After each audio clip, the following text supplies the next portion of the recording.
Cette poupée, c'est un peu la somme de toutes les contradictions des femmes, quoi.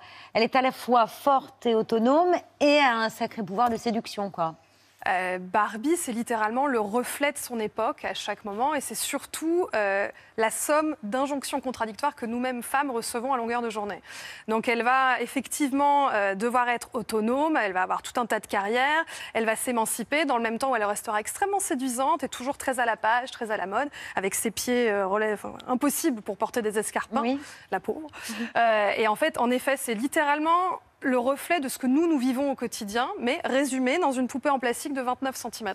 Ce qui explique autant la fascination que le rejet ou la controverse qui entoure la saga Barbie, parce qu'elle est pour certaines féministe, autant qu'antiféministe pour d'autres. La poupée Barbie entre dans la vie avec toutes les possibilités de devenir.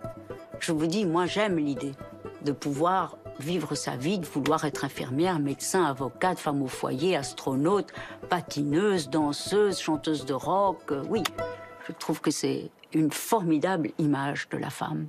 Ce que je revendique dans mon amour de la poupée Barbie, c'est que c'est la première poupée féministe. Pour moi, Barbie n'a rien de féministe, hein.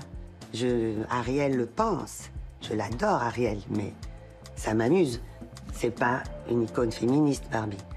Après, on fait dire ce qu'on veut quand on a un peu de créativité et d'imagination à un objet, puisque Barbie est un objet. Ah, féministe ou pas féministe, Barbie ? Ça dépend d'où vous voulez vous placer, ça dépend. Pour moi, je la trouve assez féministe parce qu'au moment où elle émerge, on est en 59, début des années 60, il n'y a que 22% de femmes aux États-Unis qui travaillent. Donc, de fait, le fait que cette Barbie puisse sortir de chez elle et faire plein de choses, notamment, elle va être astronaute en 65. C'est quand même 4 ans avant le fait de toucher la Lune. Ah oui. Donc, c'est assez intéressant de voir qu'elle commence à titiller l'imagination des petites filles qui, jusque-là, étaient confinées ou avec des poupons, donc seulement un rôle... on va dire de care, vraiment s'occuper de son bébé, qui fait quand même pas grand-chose. Un bébé, ça dort beaucoup une fois que ça a mangé. À l'inverse, Barbie, elle va dehors, elle se balade, elle fait tout un tas de trucs, elle rencontre ses copines et de fait, elle est beaucoup plus dans la vie active.